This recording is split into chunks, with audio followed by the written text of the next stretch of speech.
ఏపీలో ఇవాల్టి నుంచి ఎన్టీఆర్ భరోసా పెన్షన్ల పంపిణీ ప్రారంభమైంది. ఉదయం 6 గంటల నుంచి అధికారులు పెన్షన్లను పంపిణీ కార్యక్రమాన్ని ప్రారంభించారు. ఆగస్టు నెలకు దాదాపు 64,82,000 మందికి 2,737 కోట్లను ప్రభుత్వం విడుదల చేసింది.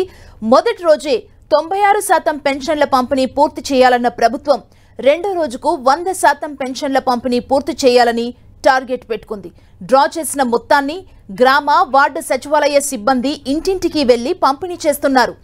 వృద్ధులు, వితంతులు, ఒంటరి మహిళలు, చేనేత, కల్లుగీత కార్మికులు, మత్స్యకారులు, కళాకారులు, డప్పు కళాకారులు, ట్రాన్స్జెండర్స్ కి 4,000 పెన్షన్ ఇస్తుంది సర్కార్. దివ్యాంగులకు 3,000 నుంచి ఒకేసారి 6,000 చేసింది కూటమి సర్కార్.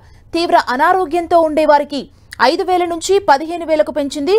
పెన్షన్ పెంపు వల్ల ప్రభుత్వంపై నెలకు 819 కోట్లు ఖర్చవుతుంది. జులైలో గోదావరి, కడప, అనంతపురం జిల్లాల్లో జరిగిన సంఘటనలు పునరావృతం కాకుండా కట్టుదిట్టమైన చర్యలు తీసుకోవాలని సీఎస్ నీరబ్ కుమార్ ప్రసాద్ జిల్లా కలెక్టర్లను ఆదేశించారు.